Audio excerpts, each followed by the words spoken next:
we are diving into a really provocative idea, a geopolitical philosophy that comes from the podcast Empire Unmasked. It's this whole worldview built on strength, coercion, and what they call the iron law of power.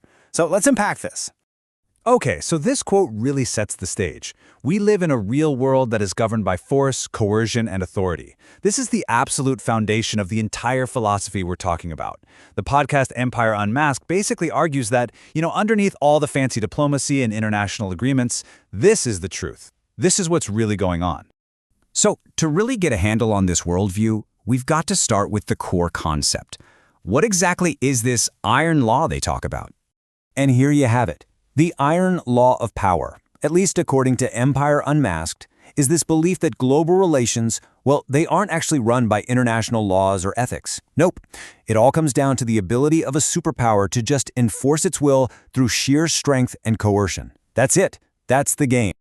Now, here's the interesting part. The podcast argues this isn't some brand new idea. They frame it more like America is finally just saying the quiet part out loud. The mask is coming off. And this slide really lays out the two faces they're talking about. On one hand, you've got the mask, the image of the benevolent giant, spreading democracy, respecting international norms. That's the story we often hear. But then, according to the source, there's the reality, an unapologetic superpower that makes its own rules and isn't afraid to govern with force. It's a pretty stark contrast, right? So you might be wondering, what about things like international law, human rights, ethics? Well, in this worldview, those concepts get a pretty harsh label. According to Empire Unmasked, these are just nice-sounding ideas for weaker nations. The podcast puts it bluntly, they're for the suckers. Okay, so this all sounds very theoretical, doesn't it? A bit abstract. So the big question is, how does this so-called law actually apply in the world today? Well, the podcast gives a very specific, very modern example to make its case. And that example? It's Greenland. Empire Unmasked points to the whole discussion around America's interest in Greenland as a perfect case study for how this iron law supposedly works in the real world. So here's how they break down the logic. Step 1. Greenland has immense strategic value. We're talking Arctic routes, resources, a check against Russia and China. It's a huge deal. Step 2 is this core belief they quote. To control a territory, you have to be able to defend a territory. Okay, makes sense. Then, step 3. They portray Denmark as a tiny ally that, let's be honest, can't really defend Greenland from another superpower. So what's the conclusion? Step 4. The US can just step in.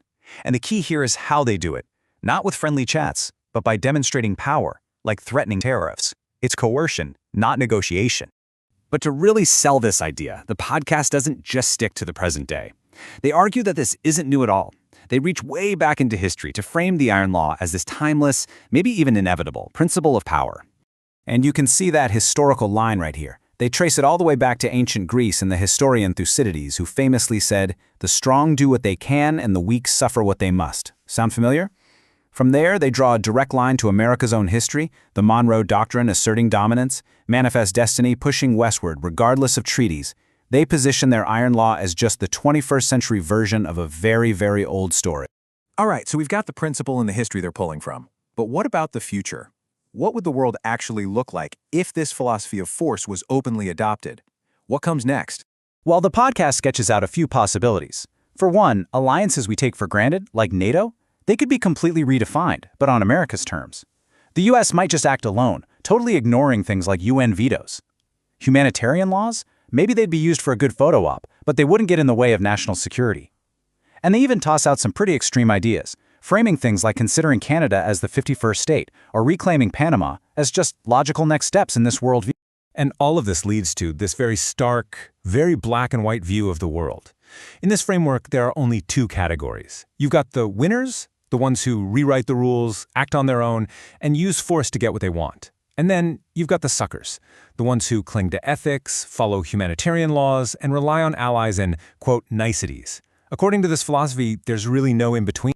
When you boil it all down, the entire philosophy really comes down to this one single idea. The ultimate justification, according to Empire Unmasked, is that at the end of the day, the world respects strength. It doesn't respect sermons. And that leaves us with a really powerful final question. one that gets right to the core of this whole worldview. What actually happens to the world? What are the real implications when power becomes the only rule?